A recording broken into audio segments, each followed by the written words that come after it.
welcome to Parenting Beyond Belief. This is a production of the Atheist Community of Austin, an educational nonprofit dedicated to the separation of government and religion and the promotion of positive atheism. Someday I'll get this book memorized. Parenting Beyond Belief is a show for folks who are raising free thinkers in a religious world. We discuss parenting, share our experiences, stories, and take phone calls from parents who have questions, thoughts, or experiences about parenting in a secular way. Our regular show times are on the second and fourth Saturdays of each month at 1 p.m. Central Standard Time. If you're watching us on YouTube, please click subscribe. I forgot to check this week. We had 550 last time I looked subscribers, which is really cool. If you're listening to us on Spreaker, please click that little orange subscribe button. If you like what we do and would like to support us financially, there's Patreon, and you can find us at Parenting Beyond Belief as the word that cues us up. Today's hosts are Janet Heimlich. Hello, who was the author of Breaking Their Will, Shedding Light on Religious Child Maltreatment, and the founder of Child Friendly Faith Project. And Dale McGowan, who has authored and edited many great books, including the Gold Standard Secular Parenting books, and I finally have my own copies again, Parenting Beyond Belief, and Raising Free Thinkers. If you don't have them and you're a parent, you simply must. And then there's myself as a host, and I'm Clare Wuellner, and I am on the board of the Atheist Community of Austin and the president of Foundation Beyond Belief and the blue-haired, highly educated lecture lady. Love that. That's my favorite. It's just great. Alrighty, so today we've got topics and stuff we're going to do that's kind of fun. And we're hoping for callers. If you have any questions that have to do with secular parenting, the number is 512-686-0279, I think. Tell me if I'm wrong, people in my ears. And call us, and we'd be happy to answer your questions. Or if you just have a happy story about your kiddos. So, Janet, you had an article you wanted to talk about. Can you cue that up? Yeah, well, our last show, not the last show that aired, but the last one with you and Dale and me, we talked about the religious influences of spanking children, using physical punishment. And we had some pretty interesting callers talking about their experiences.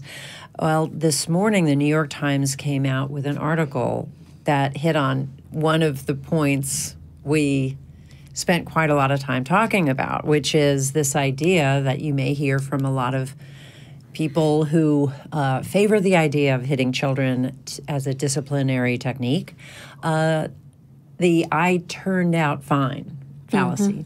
And that's probably the most common one I think I have heard, where people want to justify keeping doing what they were raised with, and that is their justification.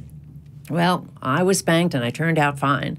Well, this article in the Times this morning just zeroes in on that particular idea, and it's entitled "The Fallacy of the I Turned Out Fine Argument."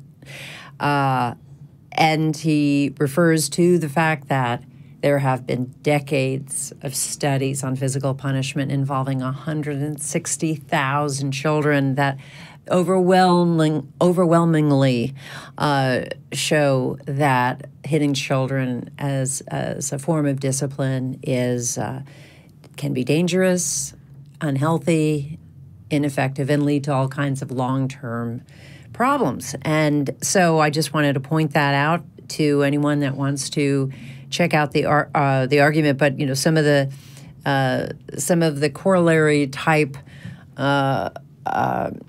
excuses that fit with that apply in other areas, so that you can kind of like get an idea of why this doesn't really work, and something you can use if someone says the "I turned out fine" argument to you as a parent. I never wore a seatbelt and it never hurt me is an example. I drank as a teenager and my brain wasn't damaged. My grandma smoked from the time she was 12 and died in her 90s from old age. So basically, the idea here and why it is a fallacy is because they're trying to say that an anecdotal application can be applied to everyone. And of course, that's pretty ridiculous. Yes, so completely. Please don't hit your kids. There are so many other great ways to teach them how to respect others.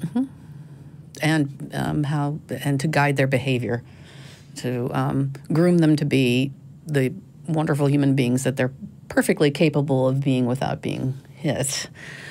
Okay, yeah, it was a perfectly timed article. And there was another article in the New York Times that came out yesterday, and I thought, oh, maybe, no, I don't want to talk about this, because it's been said ever since my kids were very, very babies, and that was that parenting these days is much harder than it was for my parents, the generation previous. They were of the philosophy that children were not the center of the world, basically. And now, when you parent, it's a job, and you have to do all the things, and you have to put yourself second, and so forth. And it's not anything that... Who says that parenting is harder now than in the old days? Just the data. People spend... I think he said that overall... there's, or she, I don't remember who the author was, but that everybody feels like there's a greater anxiety. The kids have to keep up, and in order to do that, you have to spend money, and then there are the people who can't afford to spend money, and everything's more, did I already say everything's more expensive? And there's a real, I've seen it. Nobody, when I was growing up, and this is anecdotal, I don't remember there being this pressure to do all the things and get the best grades and go to da-da-da-da-da. And now my kids are steeped in this culture where, Johnny said his first word at the age of 2 months. And it's a competition from the get-go, it feels like. And I know that CPS is held over people's heads. I mean, it has been held over my head at times. When my child was playing in the front yard, it's just like, you're going to call CPS because my kid's in the front yard. Okay. It's just different now. We're held to higher standards. We have less time because there's more stuff to do. Mom works, etc. It's just harder in that way. Yeah. Well, the actual rearing of children is probably the exact same, but... And this is an American phenomenon, yeah, to be sure. It might appear to be more difficult to many people, but I don't personally buy that it is necessarily harder. Dale, do you have any thoughts on that concept? Well, I think it's hard to compare the two because it's just really different. We're doing different things with our kids. Our kids have different opportunities than kids in previous generations, but we also have more conveniences. We have more things that are, we're not washing our clothes by hand and hanging them up on the line. I mean, there are all sorts of, it's hard to really figure where all those variables come down. I think there are ways in which it's more challenging than it once was, but I think there are other ways in which it's quite a bit easier. I think we're aiming for something different with our kids now. We're aiming for more, in very good ways. I think we're aiming for more independence and autonomy and so on. And then at the same time, we're undercutting it with things like the helicopter parenting and the ridiculous thing that you're talking about with the kids playing in the front yard. I always I try to say the name Lenore Skenazy as often as I can when this topic comes up. She's the one who wrote a blog and eventually a book called Free Range Kids. And she is hilarious and intelligent and a great speaker. I am not her manager, but if you ever get a chance to invite her somewhere or to hear her speak, she speaks about this exact thing and the fact that we have simultaneously made parenting quite a bit easier and also much more difficult with this nonsensical, we're going to be talking about fear today, this nonsensical feeling that our children are under constant threat. Yeah. That's something that makes it more difficult than it needs to be. And I think gets in the way of some of the autonomy and other things that we want for our kids. Right. What was her name again? Lenore Skenazy. Okay. And as she says, rhymes with crazy. So Lenore, that's her. Well, I know you were, because that's what she was called. She was actually, I don't know if you know her story, just 30 seconds. I do. Lives in New York. Her son wanted to take the subway by himself. I don't remember how old he was, 9 years old or something like this. And one day they were at Bloomingdale's, and it's like 2 stops away from where they live. And she said, "Hey, how about today? You can, I'll stay here and shop a little longer. You can, take the subway home." And he was all excited, and he did it, and he was fine. She blogged about it the next day, and then Fox News picked it up and called her the worst mom in America. Wow. And because she allowed her child to do this thing that he had done many, many times with her, and to develop just a little bit of independence and autonomy. Right. And she just said, "Whoa, we've got a problem." And she began to look further into it and realize that it's just endemic in the culture in a way that she hadn't even suspected.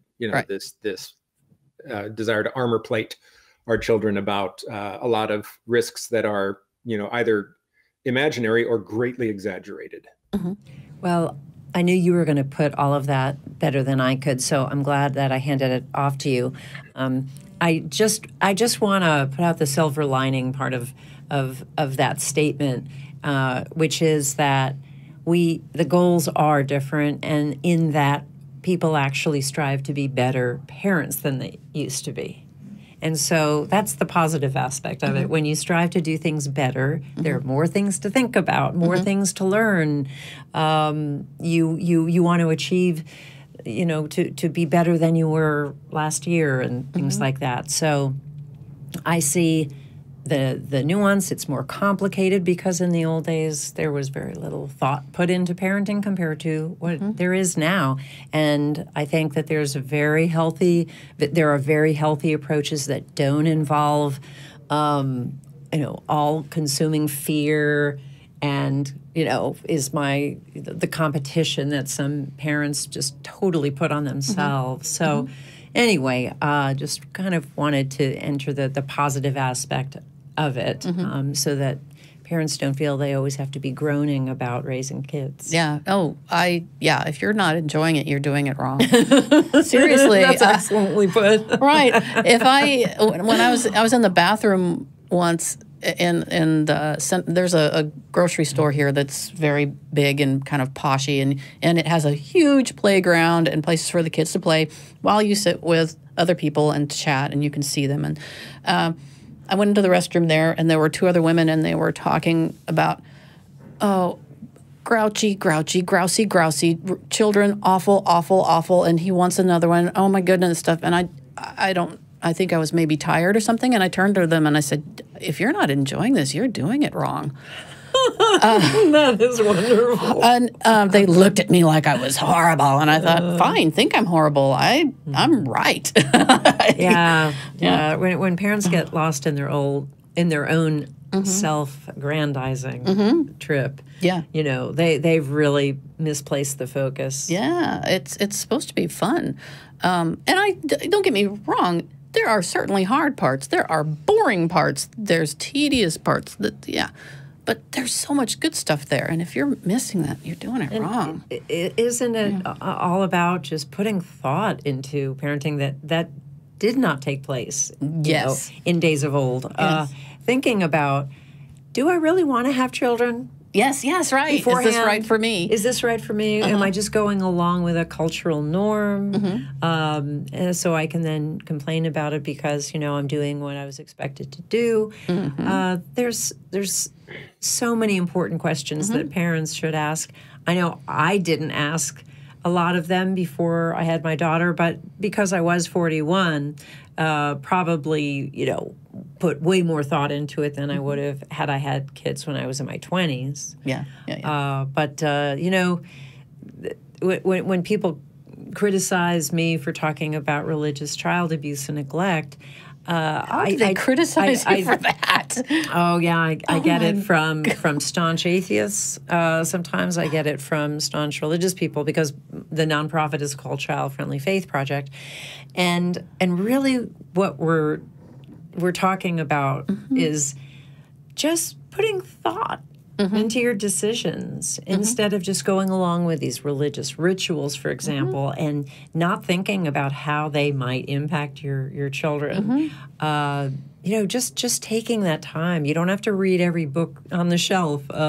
And I just think that's probably the biggest concern for me is that parents just go along with a lot of things they think they're expected to. There's a lot more research out there that we can lean on. There are great resources, books, and so forth. And there's the internet where you can get hold of all sorts of good information. There's some bad out there too, but there's good stuff too. And if you're thoughtful, like you said, hopefully you'll glean the good stuff and leave the rest. But anything else you wanted to add, Dale? No, I'm good. All righty. So the topic for today is actually about a book, and it's by Gavin de Becker. And the title of it is Protecting the Gift. And it's the gift of fear and how that can actually help you. Fear is a good thing because it's your body responding appropriately to something that's threatening. The very worst advice you can give a child when you're talking about how they go out into the world and interact with people is the idea that strangers are dangerous. The whole stranger danger thing is absolutely misguided and incorrect. And it's also actually dangerous because it teaches children at a very early age to ignore their feelings, the things that they can perceive about whether a person is safe or not, and just go with what they've been told. It falls under the same category as boys don't cry and girls are nice. You are being groomed to not let yourself be entire. You're being groomed, in this particular case, to not listen to the cues that are in the world, and you are less likely to keep yourself safe, especially as a child. So if you haven't read Gavin de Becker's book, Mark, if you could put that image up there so that we can get that in people's eyes and remember it, and I really highly recommend that you read it. It is, I will warn you, an uncomfortable read. He talks about instances where people didn't listen to the fear that they were sensing, and their children as well, but also talks about how it works. So if you have a kiddo, where did I put my glasses now? Oh, they're there. Thank you. All righty. He has essentially what he calls the test of 12. And these are something that you teach a child from the very get-go. Let me just read them and we can talk about each one in turn. By the way, if you want to call in and ask any question about secular parenting, that's great. The number is 512-686-0279. And in the meantime, we'll just keep talking about this really important topic. The fact is that 10% of the victims of abuse as children, 10% of victims, it's a stranger. 90% is going to be someone they know. So telling them that strangers are dangerous, you couldn't tell them worse advice. All right, so does your child know how to honor their feelings? This is a very, very big topic in and of itself. If a child is feeling sad, to mirror back to them that they're feeling sad and that this is okay, and help them learn to recognize it, that it's normal, and what to do with it. When I was a child, my mother, when I would cry, she would tell me to stop because I was making other people uncomfortable. Oh. That's how you don't do it, right? The best way to do it is, like I said, acknowledge it. Same with fear. If a child doesn't want to touch a person, hug a person, say hello to a person, even face a person, don't make them. You need them to let them listen to their own bodies, their own personal take of the world. From very early, I told my kids that if you ever feel uncomfortable in a situation, tell me, no questions asked, we're gone. I don't need to know why. If you're uncomfortable, we need to go, because I do that for me. Why wouldn't I do that for them? May I insert an anecdote? Absolutely. Quick? Well, I was taken, I observe other parents quite often, especially if they're with kids who are a little older than mine, because then, you know, I can learn from them. Mm-hmm. And when my daughter and I were at a family's home, there were a lot of other kids around, and I was observing how the mother was communicating to her daughter, who was climbing up on this swing. It was a little precarious. She could have slipped a little bit and fell, and yes, she would have been hurt, not seriously. And you know, I was just kind of watching how this was taking place, because the mother was not, you know, right there. She could have been standing, you know, no, be careful, now put your hand here, you know, and just controlled every single thing. Instead, what the mother said to her was, "Do you feel safe?" And the daughter said, yeah, I feel, a little kid, you know, yeah, I do, I feel safe, you know, okay. And then she'd let her climb some more and do what she did. And then every once in a while she'd check in with her, just say, you know, do you feel safe doing what you're doing? And she was really trusting this child's ability to determine, you know, obviously she wasn't on a roof or something crazy, but just applying that principle you're talking about at that young age, and then also in later years and in more expanded ways, I think is a really interesting approach. Right. It's very, boy, is that a good foundation to lay. That is brilliant, because she has to listen to her body and be aware of what's around her and what's next and what. That is just brilliant. I love that. Isn't that cool? Yeah. Awesome. I tried to, my kids were not tree climbers, which I couldn't fathom. If there was a tree within a mile, I was up in that thing at the very top, seeing how far I could see, and I could climb any tree. I was a big climber. And so at one point, we were at my parents' house, and they have these giant pine trees that I used to climb all the time. And I said, get up in that tree. And they climbed it, and they kind of liked it, but I think that's about the only tree they ever climbed. I just wanted them to try it and see what they thought. Because I guess here in Texas, climbing trees are not very common. There's one at the same restaurant that I was talking about, Central Market, that people climb on. But it's not really a climbing tree. There are big branches you can get on and stuff, but you can't really climb up. All the trees here are low and gnarly. In Iowa, they have real trees that grow up and have branches and stuff. So you can climb in there. Yeah, so testing that out and seeing how it feels and listening to that, it's good stuff. Really cool. So, and it goes on to say, if someone makes them uncomfortable, that's an important signal. There was a relative that my daughter was not comfortable around, and I said, I get it. I don't feel comfortable around him either, so I kind of avoid him. And she's like, okay. And this was at a very young age. So they pick up on these things. You've seen babies, they get introduced to you, and the first thing they do is turn away from you, like I did from the mic. Sorry, Vern. They turn away from you. Let them. They're at an age where being introduced to new people is very challenging. They'll get there. You don't need to be their best friend right off the bat. Let them be. Let them grow on their own. Any thoughts, Dale, on this first one? You know, I think it's great. The one thing I would add is that there is a point at which, and I think DeBecker gets into this in the book as well. There is a point at which later on, you begin to have the conversation with kids about when fear is appropriate and when it might be misleading them. You know, that initially the very first thing they have to do is trust their instincts, trust their fear.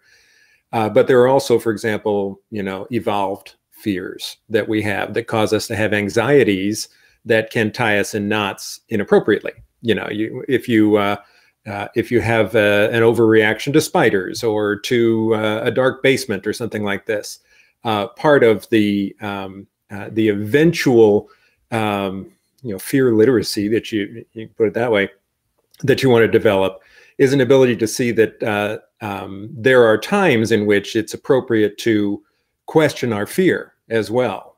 We trust it to a certain extent. And then there are some times when we can say, okay, I can use my mind to recognize that this particular fear is unwarranted. But that's something that comes next. It comes after giving kids the ability to really tap into that and recognize that they are getting signals that are helpful. That fear is telling them something. Right on. It's a brilliant book. It covers all the bases. We have a caller, gang. And this is Eric from Kentucky. And what to do with a screaming child. Number 2, how to talk religion with kid when parents are non-religious, but the grandparents are religious. So 2, this is going to be good. Hello, Eric. You're on the air with Claire, Janet, and Dale. How are you doing? I'm doing all right. Right on. I love the show, first of all. Thank you. I really appreciate that. So I really liked your guys' episode where they talked about like the negative aspects with spanking and stuff. We actually, like very, very early on, I did one time and stuff, and then didn't like doing it and stuff. But basically, we're trying to do as much of a positive approach as we can and explain things and whatnot. And sometimes, like when my kid, who's 5, when she gets really, really upset and screams and whatnot, sometimes I can hold her and I can calm her down. Other times she'll swing her arms and, and just, scream and not let you do anything. And I guess my question is, what's the best thing to do in that situation when you're like, I don't know what to do? Yeah. Kind of a thing. Can I address that, y'all? Because my friend Katie Malinsky, who is, excuse me, a child development specialist and parenting coach and so forth, we talked at length about this. The first thing is, if the child is in a place where they can be held, you do hold them, and you stop everything. Your brain and your body has to be present and say, I will hold you for as long as you need. That's going to give them security that will buy you so much trust, and the calm will hopefully come. If they're actually swinging out and doing things that could physically hurt you, you be near them and you can say, I am willing to hold you, but I need to keep myself safe. As soon as you calm down enough, I can hold you if you like, but I'm going to stay here as long as you need me to be here. I am here. And even if they aren't willing to listen to it, your body language and the fact that you are physically there is important. Being engaged. Now, here's the thing that's interesting. You want to be there. You want to be engaged. You want to be loving. But you also want to be proportionate to what the thing is. A little bit, the word she uses is bored. You don't want to feed the thing. Yeah. So, like, if my dog, this is the best example I can give. I have a dog who is terrified, excuse me, of thunder. So when she freaks out, she wants to be in my lap. I get it. If I'm frightened, I would love to be held by someone and comforted, right? I'll hold her and comfort her, and I'll talk to her, but I won't go, oh, baby, oh, my goodness, it's so scary. I'm so sorry you're scared. Yeah. Then you're feeding it. They're like, oh, my God, I need to be scared. Even my mom or my dad is confirming that this is something I should be concerned about. Just be just that enough detached. You understand what they're feeling, or maybe you don't, but you understand that they are having the feeling, but you don't want to feed it. That's the thing, right? Does that make sense? Well, she kind of. My wife is also. Yeah. Right on. Hey, it's wife.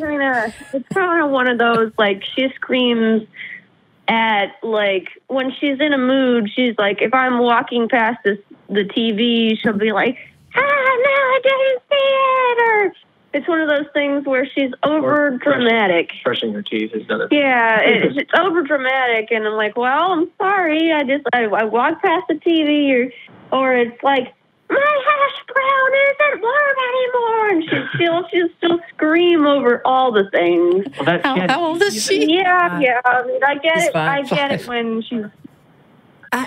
I need to, if you don't mind talking a little bit more about that.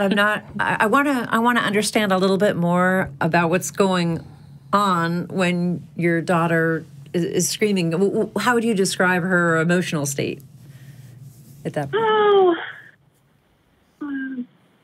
Emotional state. Could you be more specific? She's already in the morning. In the morning. Like this morning. Oh, sure, yeah, this morning.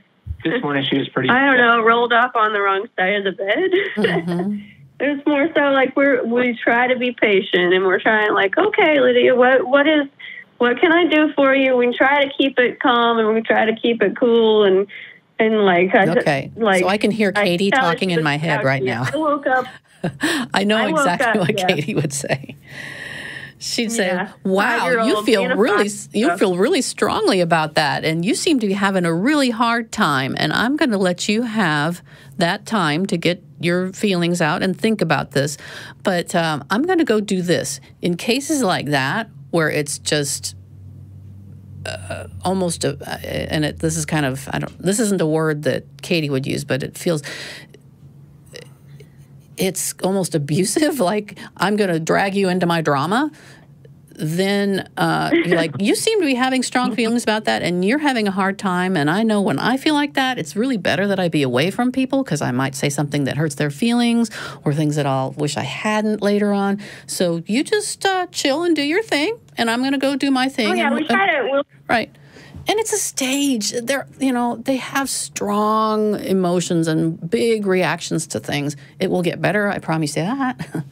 It's hard when they're doing that. Dale, you haven't had a chance to say anything. Well, everything you're saying, I just think is right on the nose. And it's right on the nose with the research as well, the developmental research, that as much as possible, you do want to not separate yourself out from them. But what you just added at the end, I wanted to add as well, which is that if it reaches a point when you feel, one way I'd put it is that sometimes I didn't trust my reaction because I was getting so emotionally spent by a tirade or something. It didn't happen often. My kids didn't tend to do this, but when they did, I can remember 2 times that we left the room, and it was the right thing to do.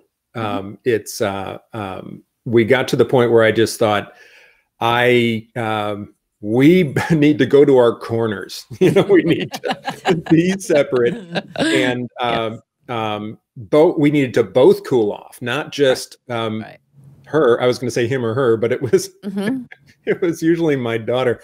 It was usually our middle child, who turns 21 tomorrow and is the most delightful person in the world. But she was a little, occasionally a little difficult when she was younger. And when she would do that, we would try to stay connected. And my wife was just especially good, I think, about staying and having the conversation and all that. But then at some point, a couple of times saying, I'm going to give you some time, and I'm going to give myself some time.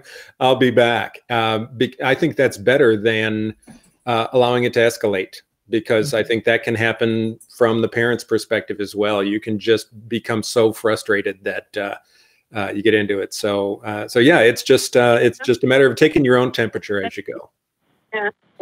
Yeah, that's like I agree. When people spank, I think it's more the parent has kind of lost their totally. Yeah, definitely. Yeah. We don't spank. We don't do that. There were a few times very early on, and then we were. My sister spanks her kid, and that's hard to be around her too, because then it's just like, well, she spanks her kid, but then my kids are hearing it too, and I don't want them to fear that. And over Christmas even, we had family that was saying, like, your kids don't fear you. And my husband was like, well, yeah, I don't want our kids to fear us. That's not something, like, my husband, when he was a kid, feared his own father. Yeah, I did. Like, when he had a room in the basement, and when he heard the floor creak, like, that was something that he was afraid of his own father. Yeah. And, like, And the reason why... I'm sorry, I'm more personal. I'm sorry. I guess we should have talked about it before we take that phone. But the reason why many parents do resort to authoritarian type of techniques, including physical punishment, is because they're trying to do the opposite of what I think you want to do. Your daughter needs to express herself. There are appropriate ways to do that and inappropriate ways to do that. But no one should deny the fact that, and different kids are different with this. There are kids that are not, they're more reserved, they're more introspective. And then there are other kids that they need to get it out. So the whole point of, authoritarian type methods is to use the fear, get the kid to be, closed off, fearful, totally turned inside. And for your daughter, it seems clear to me that she's needing something completely different. What I wonder, though, is does she have any possessions or toys or things like that she can turn to when she really needs to kind of get her energy out, and you don't want to be the target of that, such as a great fun pillow she can just punch or something like that, just to kind of get that energy out so she, finds some relief, but without doing it in an inappropriate way. She's got a Spider-Man pillow, and she's got some stuffed animals. Well, she's got a little brother, too, and that makes things hard. Ooh. Oh, yeah. She's got a 2-year-old brother. Okay, if I could just interject about that then. I think there are two things the parents sometimes need to keep separate. One is, so what kind of tools do we want to give our kids so that their behavior is appropriate and respectful to others. So that's kind of just a behavior thing. And then the other side of it is what they're going through emotionally. And you kind of need to address those two things separately. So there are certain learning things that you can work on with your daughter, not when she's really emotional, but to work on the behavioral side. But when it comes to the emotional thing, that does need to be explored, so at least and you probably already do, but so that you understand, though, where this aggressiveness is coming from. And it's very common for kids her age that have a younger sibling, to get very frustrated, and that can build up. So it's just good to kind of try to get in touch with that and try to get to the bottom of it if you can. Yeah, we use Daniel Tiger. Daniel Tiger is really great. Yeah. Okay, good. Right on. Use your words. Use your words. To dovetail with what Janet just said, with my kids, what I found really worked in those sorts of things was when you're in the car and everybody's kind of calm and cool. So there's no heavy-duty eye contact. There's nobody in anybody's space on purpose, really. And you can say, do you remember yesterday when you yelled at me because I walked in front of the TV? That kind of made me feel a little crummy because, all I did was walk in front of it. And, if I was watching TV and you walked in front of it and I yelled at you, what would that make you feel like? How would that feel? And just kind of think about it. Yeah. Go on. We do talk about it afterwards, but that I didn't think about like even a day after. That's probably a good idea because then it's like far enough removed. Yeah, it have to be really. Has to be completely calm. I think that is a good idea because then you're really trying to set things up for the future. So you do want to have that time. Yeah. And it's also good. You probably already do this, but to ask her thoughts about her younger brother. Are there any times that you feel like you don't feel good about them? You know, just kind of helping her to articulate her feelings about that that are appropriate for her age. And that might be helpful, too, to prevent the big blow-ups. I've never even thought about that, and I don't know why I've never thought of that. That is a good idea. That's, you know, I love you. What's your name, wife? I want to give you a name. Rebecca. Rebecca. Okay, so Rebecca. Becky or Rebecca. Yeah. So Eric says to you, Rebecca, I love you so much. I want to have another wife. You're like, what? this is how. I love you, but not that much. This is how your little girl probably feels. I love you so much. I want to have another one. Wait, what? Huh? Why not? It's all about me, especially at that age. It's all about me.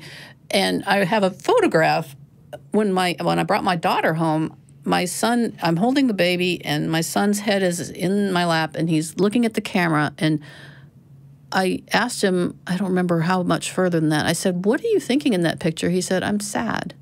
I was like, that makes sense. He just, you know, he was no longer the only one. It's hard. Yeah. And I know that. Yeah, he kind of took his place. Yeah, and you know, I know that there's a big need oftentimes to have there be family unity, and for siblings to feel, that parents want siblings to feel warm towards their brother or sister and that kind of thing. Okay, we're all going to do this together as a family, and let's all be nice to each other. Well, the fact is, sometimes that's very hard for certain siblings. So I always like to encourage. I think Dale talked about this because he has more than one child. I have one, so this isn't something that I needed to put into practice. But the separating the kids and having that one-on-one time, instead of trying to always have them be together, that does help a child feel special. Important. It's not just telling them they are, but just to take that time to do something that doesn't involve both siblings together. I think oftentimes makes kids feel really good. Dale? Yeah, absolutely. That's a really good one. Really important. And I think it's something that is harder when they're younger. It's the time they need it most, really. But I think it's that's one thing that I wish we could go back and do better. We did that separation and special time, daddy-daughter time or whatever, when they were younger. But it wasn't really until they were, middle school and high school that we started to become a little more systematic with it and have that separate time. It really is important. Yeah, I agree. I wish I'd done it earlier and more. Yeah. We have done it, but not as much, not enough, and not regularly. Yeah. And it doesn't have like to me and Lydia would go out. It doesn't have to be a great, big, huge activity where you plan something. It can just be spending time together in the kitchen making cookies. Or watching a favorite show together. People disrespect TV and watching it together. That's not an activity. It sure as hell is. The science shows if you're next to someone you love, the release of all the chemicals is happening. And that's the thing that you want. And when you watch something together, you're not just blankly watching that. And Dale will talk about this at length. You don't just watch it. You're talking to each other about it. You take this, Dale, because this is one of your things that I learned from you. Oh, I'm glad to hear it come up, because it really is true. People disparage, watching TV together or watching a movie or something like that as if it's dead time. But I think a tremendous amount of my kids' development and of the discussions that we had together were when we were watching a show or a movie together, including a lot of moral development. I did a post years ago that what was it called, the Relaxed Parents Film Festival or something like that.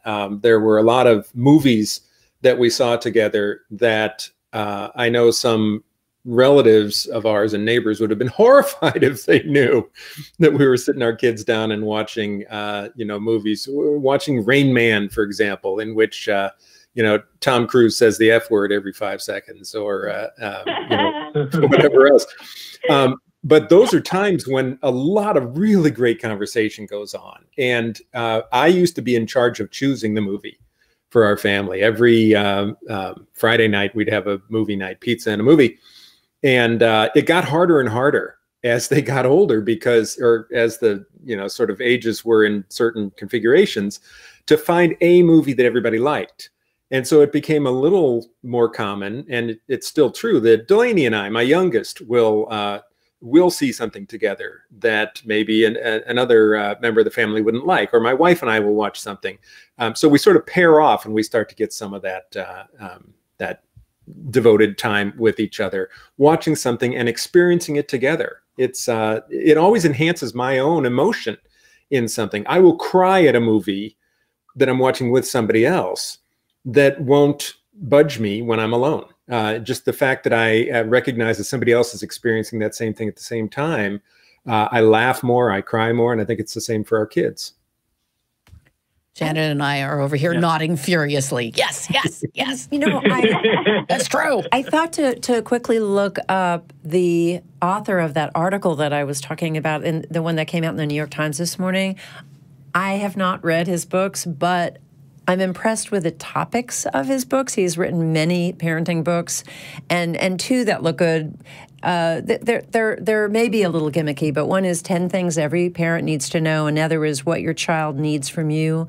And I just kind of get a good sense. He's written many books, and I think timeout is not your only option. I mean, I just think that I'm probably on board with a lot of his philosophies about parenting, non-punitive, and that kind of thing. So I thought I'd put that out there. Justin, I don't know if it's Coulson or Coulson, Coulson. I will look. What was the second book? Yeah, I'm typing it in. Say it one more time. Well, just look up his website is Happy Families, one word, happyfamilies.com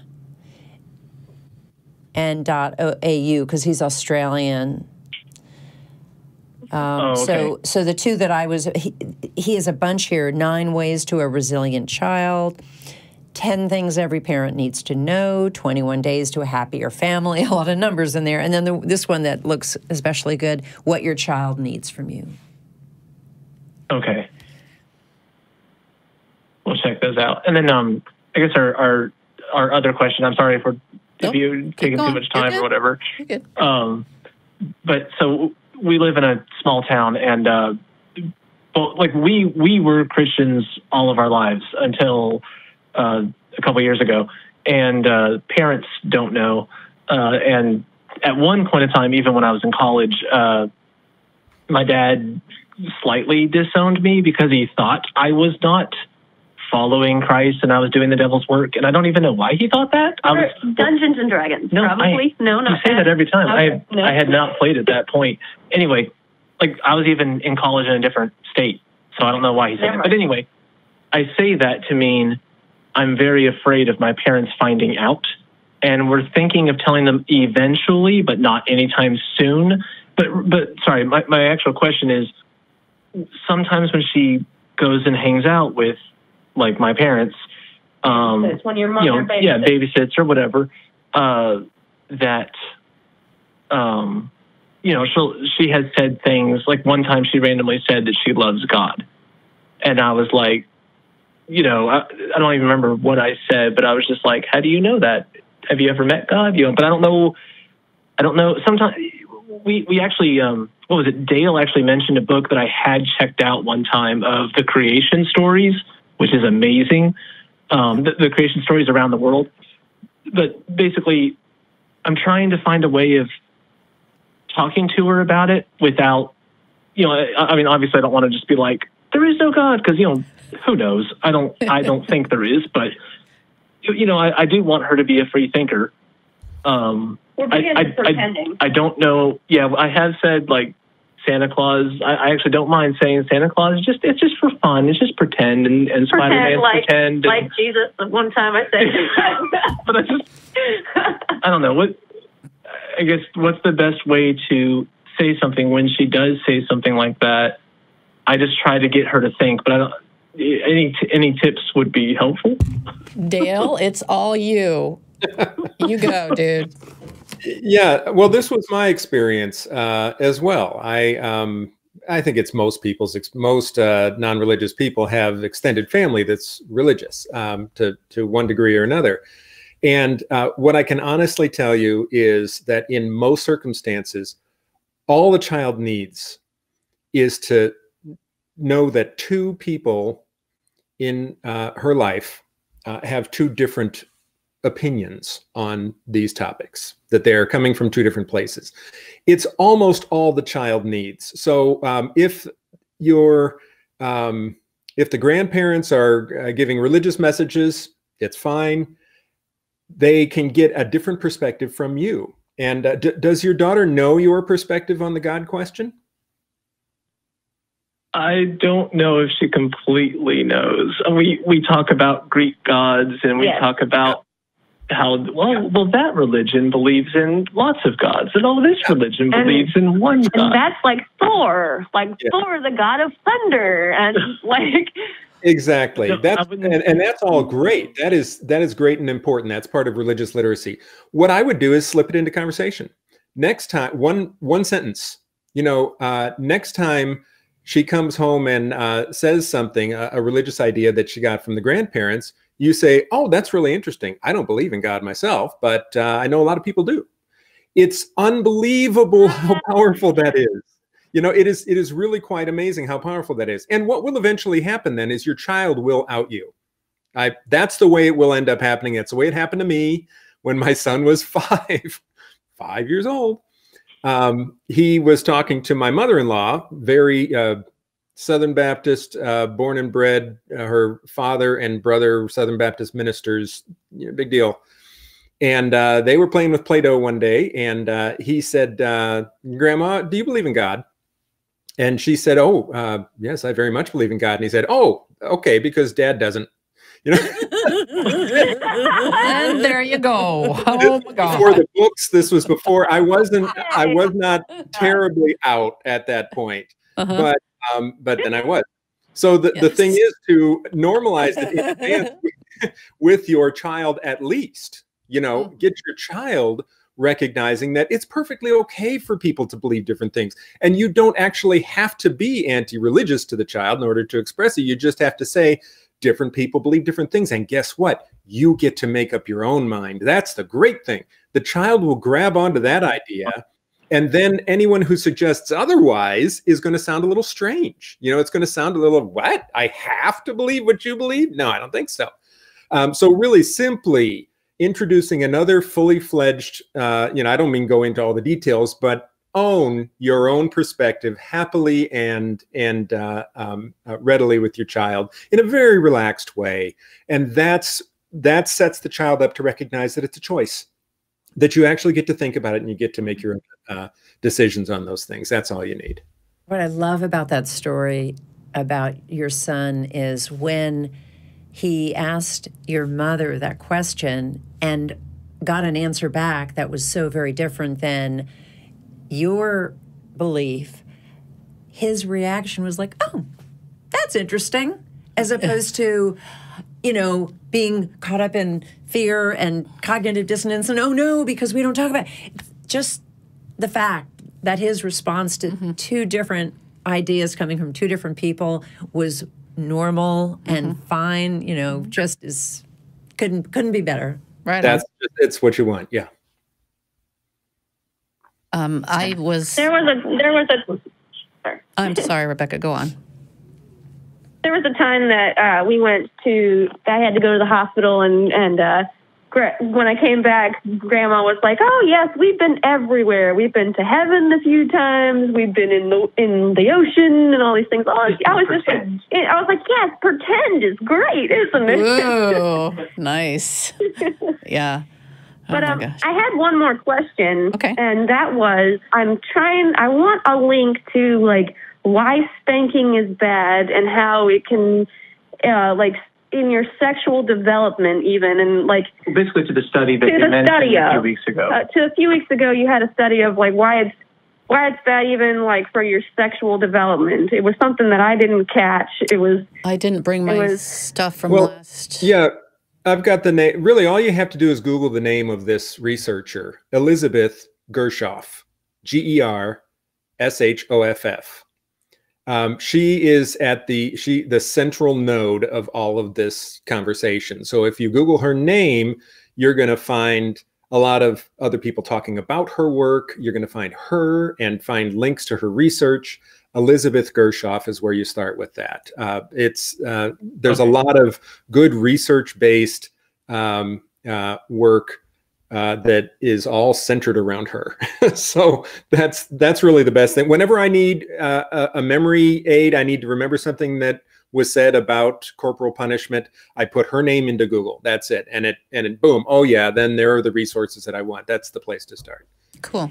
I thought I'd just mention too, it's just, I'm recalling that this is my book, Breaking the Will, and I did kind of summarize what I call the corporal punishment controversy in there, and that kind of also brings it all together just to kind of give you the bare bones summary of the research. And you mentioned, this study, I brought this up about having individuals who were physically punished as children have been shown to have long-term problems with sexual development, interacting sexually with other people in relationships and so forth. And I think if you Google that, you may just find that particular study. If you need assistance with that, of course, just write to me and I can locate it for you. But that's also in the book, I think, and referenced. I had one more question, actually. And I grabbed the links for the Parenting Beyond Belief and the Raising Free Thinkers that I saw get shown on the screen. Also, because we don't want to lie to our kids, and we're telling Lydia that Santa Claus isn't real and the Tooth Fairy isn't real and stuff. What about imagination? Kids that have imagination as kids are do better in science and all of that stuff. I'm wondering, we're very big on yes, pretend is awesome, and how does that go? Is that going to be good for her? If we're not saying you can say yes, the Tooth Fairy is real and all that crap. It's one of those Are you asking, is it better for them to say that the Tooth Fairy isn't real? No. I'm just I'm not exactly sure what my question is. This was something that I never looked into as a parent. I just knew in my core that I could not tell my child that mythical figures were real. So yeah. I can't say I ever said Santa Claus isn't real. I never came out and said that. But I just never went there. And so I just never brought that fallacy into our household. No. There was plenty of imagination and all kinds of things, but that was never something I told her. Was that something that wasn't real? Was, and that included the Tooth Fairy and the Easter Bunny and everything else. I don't know. She had plenty of time to imagine and pretend and have a great time, and it didn't seem to harm anything. Yeah. Oh, well, thank you so much for calling, Eric and Rebecca. This has been wonderful. Yeah, we please love come it. back. Please contact us again. The later show would love to catch up with you. Yeah, see what's going on. All right, thank you. It's hard for us to call in, but we'll try. I understand. Yeah, I understand. Thank you so much, guys. Sure. Take care. All righty. We have two more callers here, but real quickly, I want to talk about one more of these 12 things. I'm not sure we're going to get to all of them. Something they said, it was a comment in the chat about how to approach all of this if your child is an anxious child or is on the spectrum or something like this. We could go on with every permutation. You know your child best, and approaching it in a way that you feel they're ready for is important. It's not just age appropriate, but personality appropriate. And the best thing to do that put my mind at ease is if you ever feel unsafe and I'm not there, find a mommy. Don't go to a policeman, because no, they aren't going to understand. Don't go to go to a mommy. They're easy to identify for a child. And a person who's going to take care of a child is another mommy. My child once got separated from us. We were on one of those river where you sit on an inner tube and go down the river. He got ahead of my husband. It was the end of the run, but my son kept going. And my husband jumped off of his inner tube, and it was fast water. And he said he hoofed it. I wasn't there, thank God. Otherwise, I'd have been having a heart attack. And I had told my son many, many, many times, this is our secret word, and we'll talk about that. And also, if you ever get lost, find a mommy. So my son found somebody whom he felt was trustworthy, but it was a man. And that was fine. But what the man did was turn him over to a mommy. So telling your child to find a mommy is the best advice, and that's something that Gavin DeBecker says.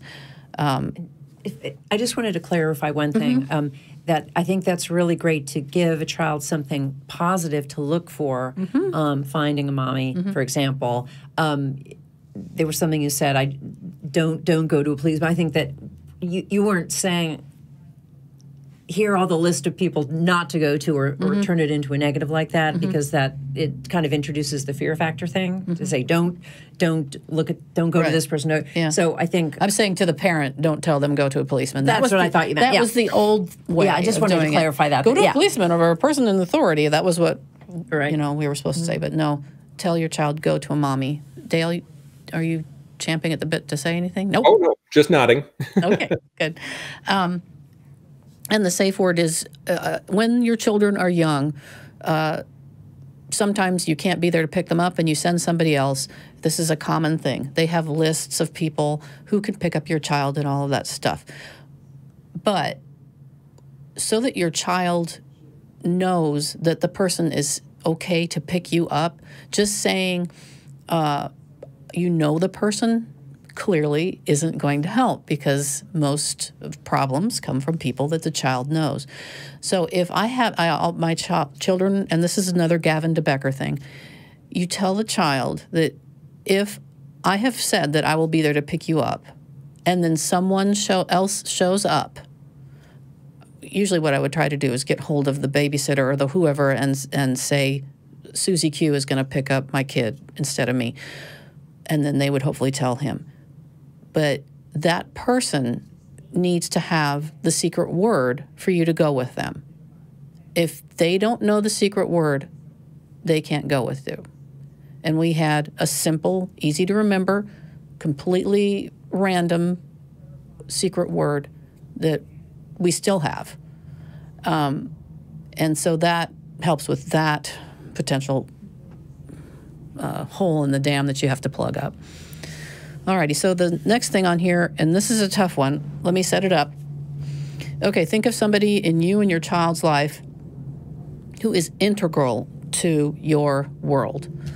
So for me, it might be a best friend or something like this. Think about that person. If your child came to you and said that that person touched me inappropriately, could you handle that? So the question here exactly is, are you, as the parent, strong enough to hear about any experience your child has had, no matter how unpleasant? You have to be ready for that.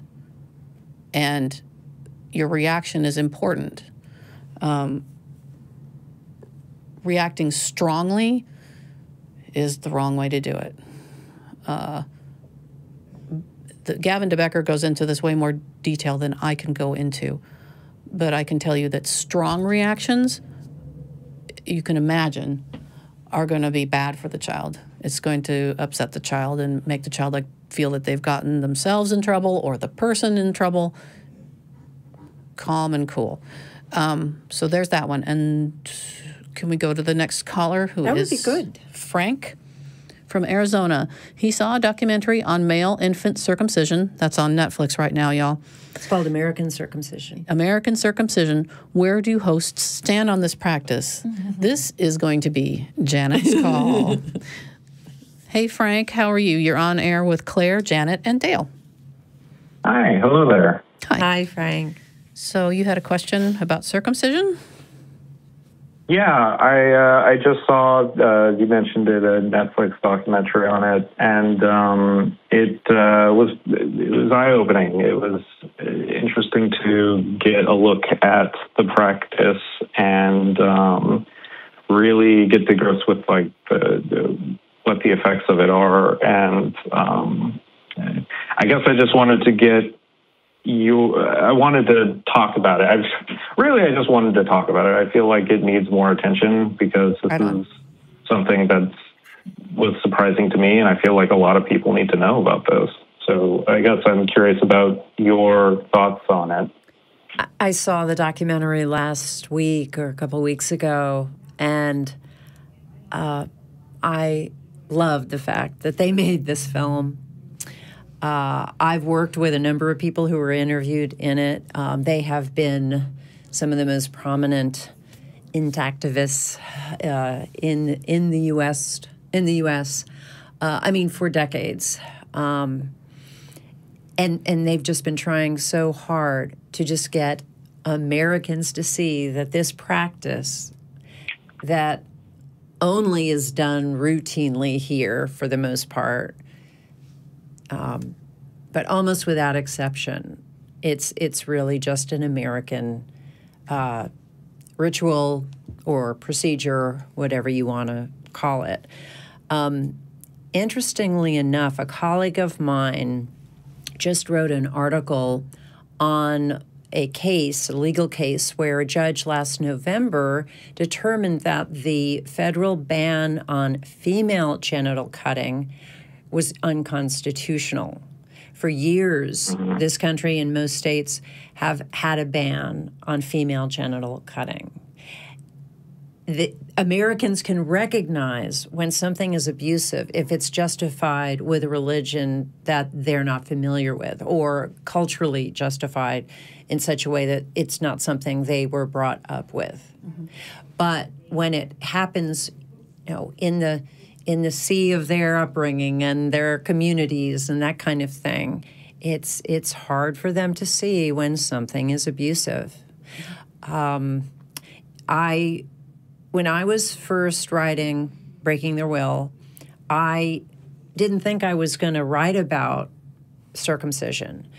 And I talk about this in the book, how I came to even write the chapter, but it was at the end. I was like all done with the book, and I changed my mind about that and asked the publisher if I could get a 1-month extension. And then I wrote the chapter. It's on both male and female genital cutting in the U.S.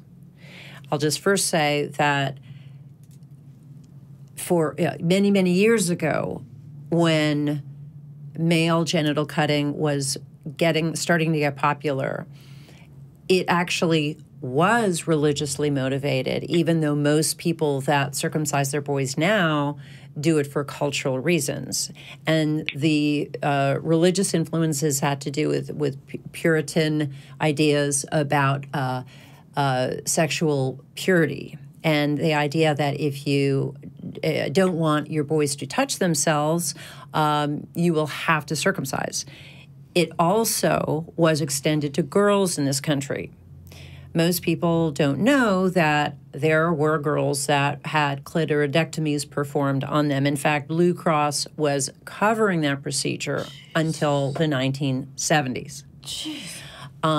So I think it's important to understand that there are religious roots to male and female genital cutting in this country. Again, now, today, it's in the decline. I mean, fewer and fewer people choose to cut their children. But when it comes to the male version of it, it is so important that people learn about this issue, that they learn about the number of defects and deaths and problems that result from it. In hospitals, a death certificate will never say that a child died from a circumcision if they if they had a complication or bled to death, due to that procedure. So we really don't know what the ill effects are in terms of the numbers. So that is why I'm just thrilled that Netflix did produce that documentary. It's excellent. It shows both sides of it, including the American Academy of Pediatrics, which swung way towards being pro-cutting in recent years because of one individual who's just kind of obsessed with it. So thank you for asking about that. Is there anything else anyone else wants to ask or say about it on this topic? Well, I think that was perfect. My own experience. I think what we need to do is, at least as a first cultural step, recognize that it's an option to not have it done.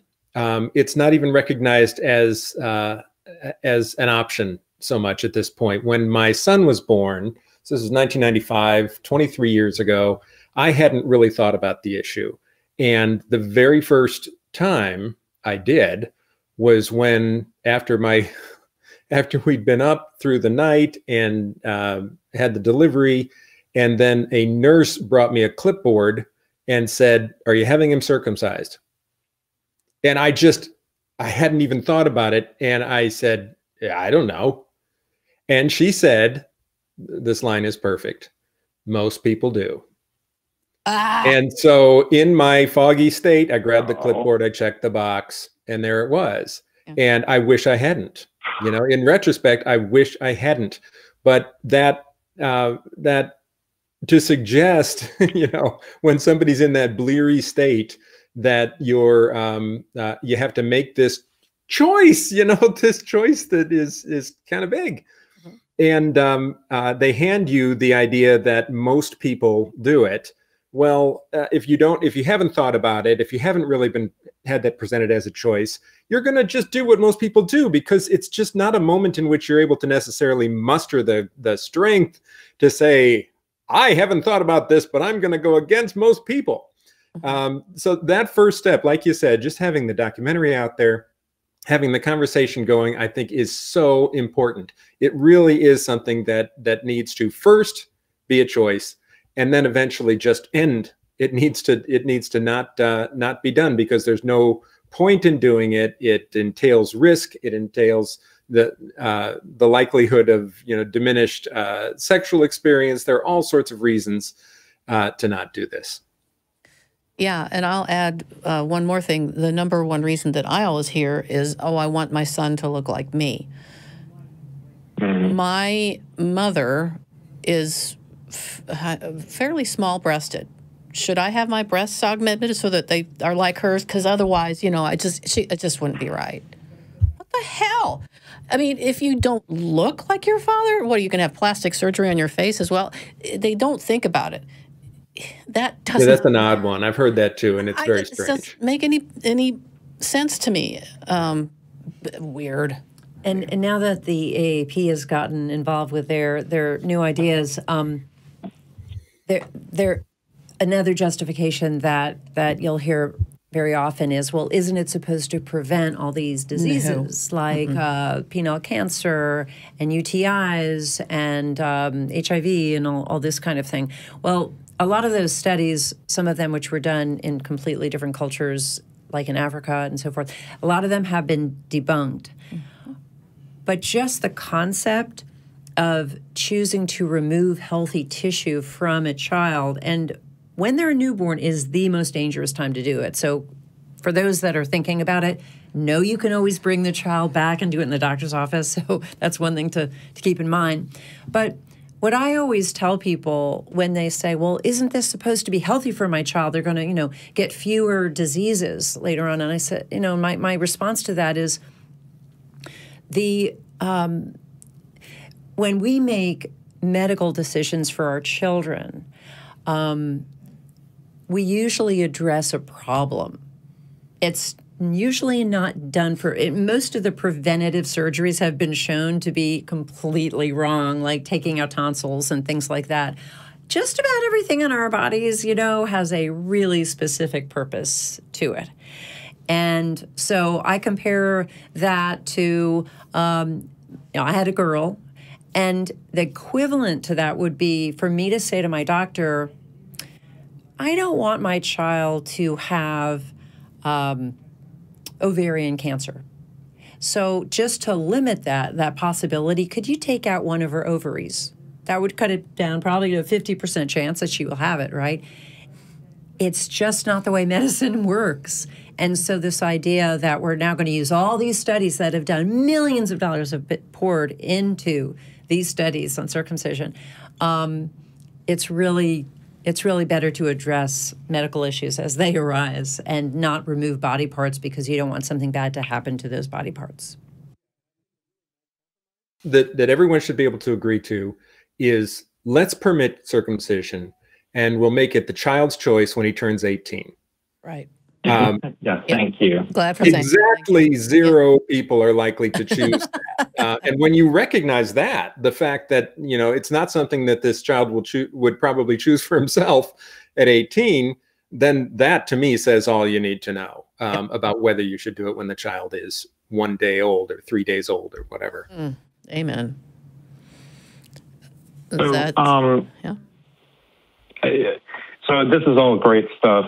I'm realizing, listening to it, that I think the reason I'm so concerned about it is that, you know, I've got friends who are having kids, already have some kids, and part of me is just like, I have to talk about this, but like, that's a lot to throw at anybody.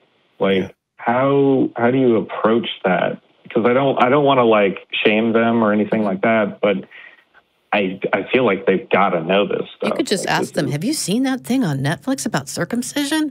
Wow, you really need to watch that. And also, before that movie came out, and I was talking to a couple where the man was leaning towards wanting to circumcise and the mother was against it, and they were really trying to come to a resolution on this. I just sent him the chapter in my book on it. It covers just the whole topic for both male and female. But if you want to just look at, you know, the male, of course, you can do that. But it's just kind of a primer on the topic, and maybe it's less fraught with,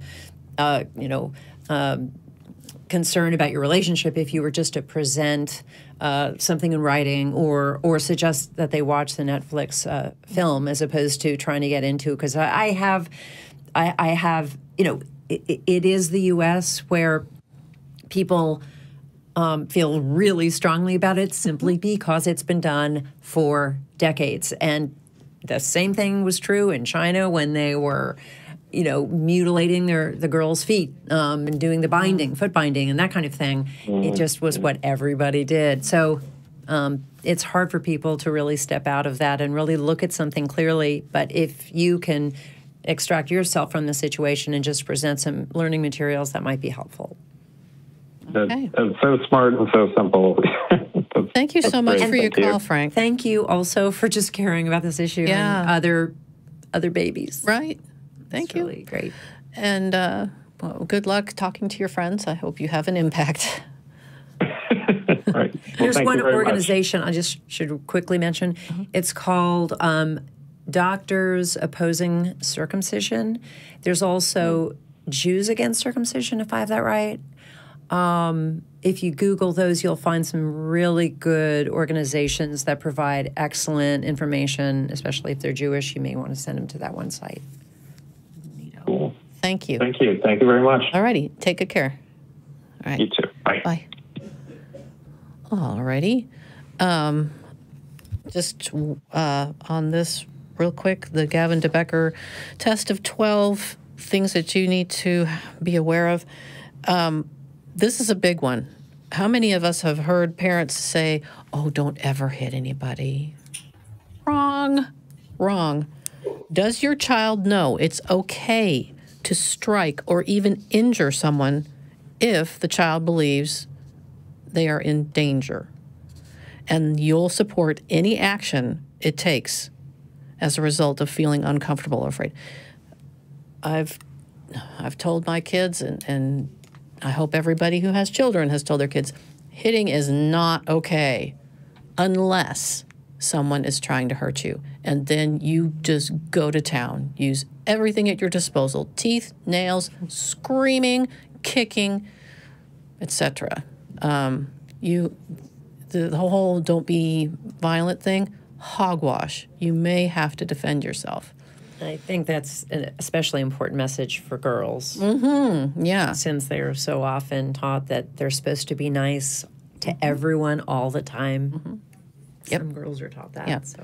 Yeah. If someone's not being nice to you, don't be nice back.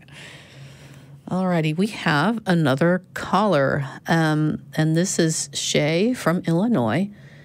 Wants opinion on raising kids in a rural area surrounded by religious people. So their fear of losing friends or being outcasts. Alrighty. Hello, Shay. This is Claire, Janet, and Dale. How are you doing? I'm good. Thank you for taking my call, and thank you for doing the show. I really appreciate the Absolutely. effort you guys are putting into it. Thank you. Really appreciate that. So you have problems. You're in a rural area, I guess? Yeah, we're in a rural area with a fairly high percentage of people that are believers and church attenders. And my wife and I are both atheists, but my wife would rather not tell my kids outright that we don't believe in a God.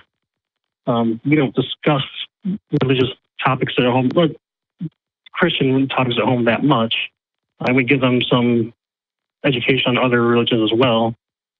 But for fear of them outing us in the area, she doesn't want to tell them specifically that we don't believe in any God. Right. And I want your thoughts on her thought process. I'm more of the opinion that we should tell them outright that we don't believe in a God.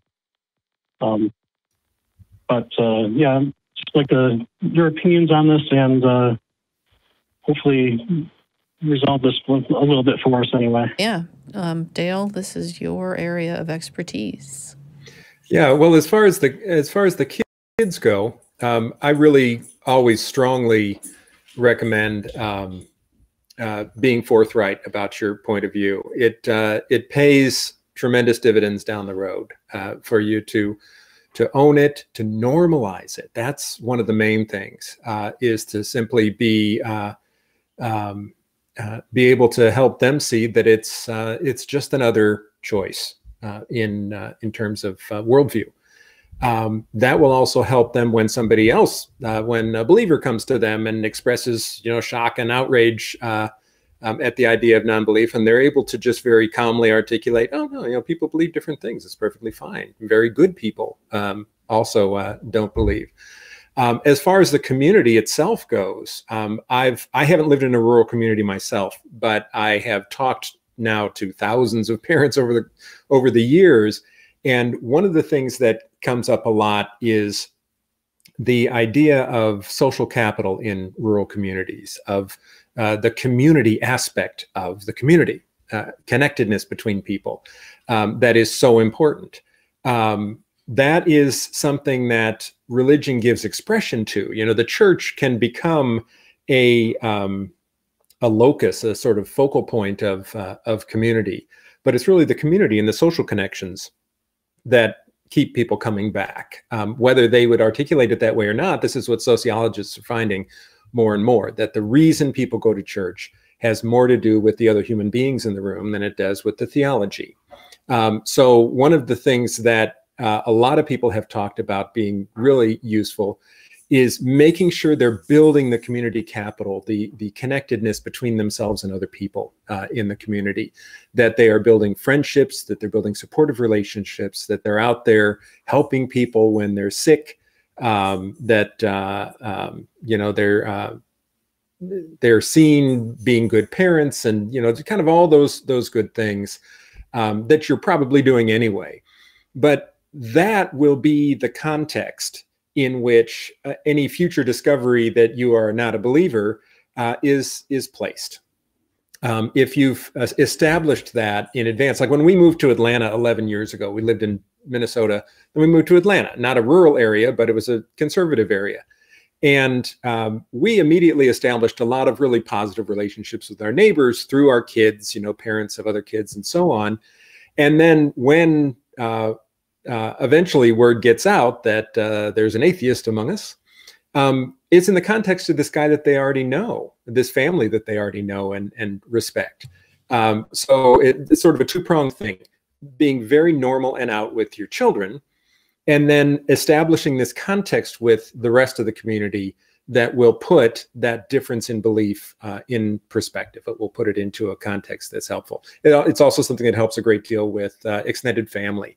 The same kind of thing, that they are taking this one new piece of information about you and putting it in the context of already a hopefully positive, loving relationship. So it's the same with the community. I could interject too.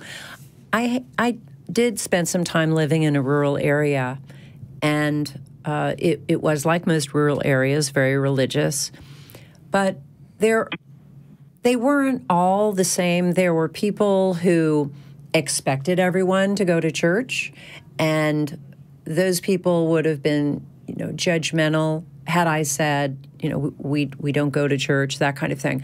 There were plenty of other people, though, who were tolerant and lovely people. And so I'm thinking that this could be a role modeling opportunity for you as you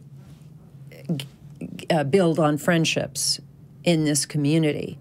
I don't know how long you've lived there, but I'm going to guess that you're going to personally gravitate toward people who are tolerant and inclusive and are not judgmental because of how someone worships or doesn't. And so that could be a really neat opportunity for your kids to see how you interact with others and the kind of people that you bring into your home and the kind of values that they reflect. So I thought I'd mention that. Yeah, it's a good point. Right. Does that help, Shay? Yeah, I think it gives me a little bit of background there. One of the reasons that my wife is against outing ourselves in the area is we both have fairly public jobs as well. That complicates it. Yeah, it could complicate things for us personally, with our jobs as well as in the community. I think if I were in your situation, I would be really protective feeling. I wouldn't feel very trusting of others in the community. I would want to get to know people first before I shared that kind of private information. So, I really get where you're coming from on that. Yeah, we've gotten to know plenty of. I'm sorry. I was just going to say that in addition to you two being concerned perhaps of your own standing there, there's also the issue of bullying that can take place in schools that is religiously motivated. So that would also be a concern I'm sure you have for your kids as well. And something I would add to that, you just reminded me, one of the things that you can look to is the experience of other religious minorities in rural areas. There has actually been, there have been some good books and articles written about, for example, Jewish families in rural America. There was I don't know if you remember the story, gosh, maybe it's 10 years ago now, about a kosher meat processing plant that moved into rural Iowa. And the way that the community, the Jewish community interacted with the neighbors around them was fascinating and complex. The way it developed and the way they had to sort of end up not assimilating, but creating an understanding that ended up in many ways very positive after a rough start. So if you can seek some of those insights out, also Muslims in southeastern Minnesota, that was another, the Somali community in southeastern Minnesota was another one that some good literature has come out of that.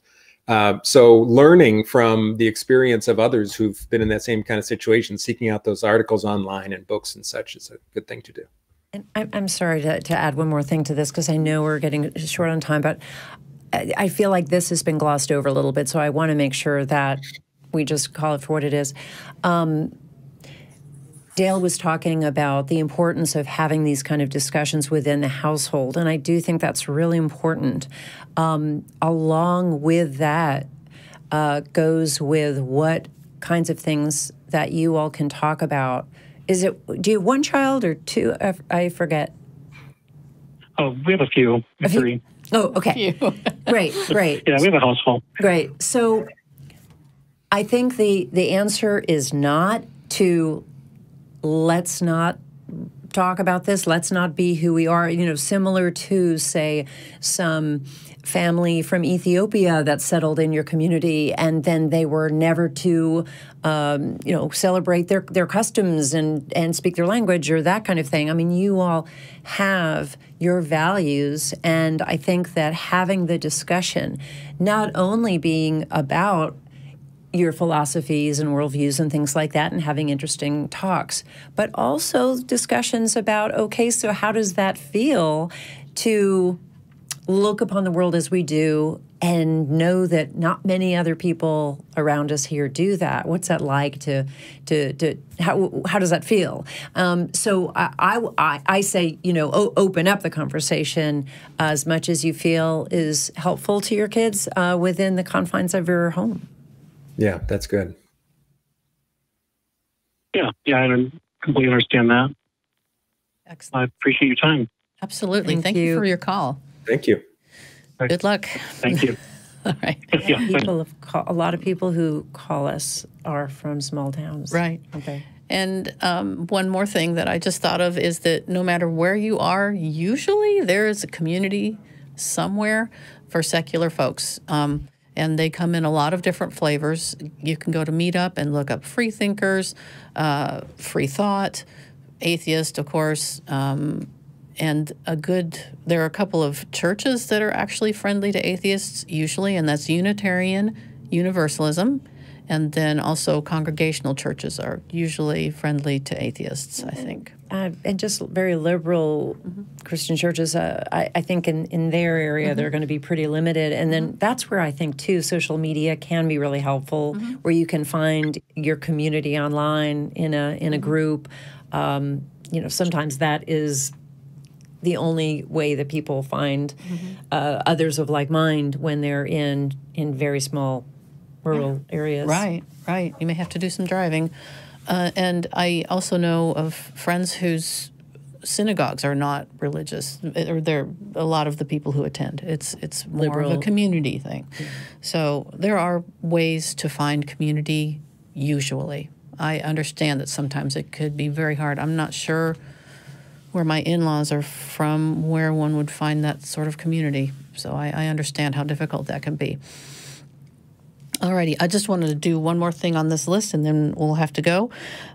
This is one of those things that you probably know, but just to reinforce it, your child needs to know that if someone does grab them, that the thing for them to yell is, "This is not my parent. This is not my father. This is not my mother." Because when children are being pulled by someone, the assumption of most people who are onlookers is, oh, that parent is dealing with a difficult child, and I'm just going to turn my attention elsewhere. But if you say, this is not my parent, then people will pay attention. But as we've said, though, the stranger danger thing is really a fraction it's such a small part of incidents. So, I mean, there needs to be discussion and learning about the more typical types of abuse situations where a child is perhaps being molested or abused in some way by someone they love. Yeah. By someone the rest of the family loves. Yep. The neighbor that, has been helping out so much to babysit and cook and things like that. Grandfathers, parents, it's everywhere. So, I mean, I think your words about, you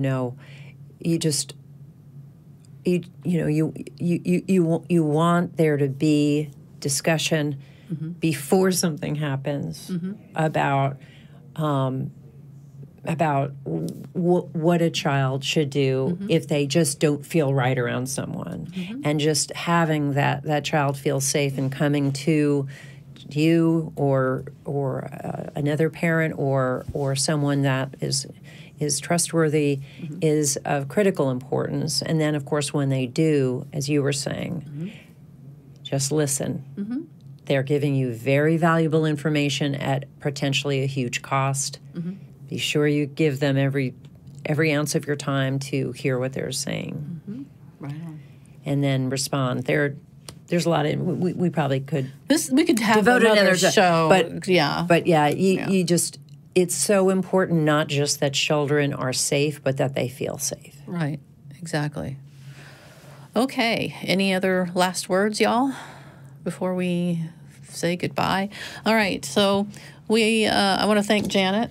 So wonderful. And Dale, just wonderful. I just love doing this show with y'all. I always learn so much, and I feel like we're helping people, and that, so good. This show is such a joy to me. Thank you for being a part of it. The folks on the other side of the wall over there, Vern. There they are. And Mark. Who's screening calls, gang? Somebody's screening calls. Whoever's screening calls, thank you. Those are the guys who actually make this work. We just show up and talk. They are dabomb.com. So I would like to quickly thank also Mr. Philip Gunther, the Colonel, for our introductory thing. It always makes me super happy. Thank you to our Patreon folks. I'm sorry I don't have a list right now, but shout out to everybody who supports us financially. We know that parenting is really hard, and we hope that this show has helped you in some small way. And now I think it's time that you should go hug your kid. Bye-bye.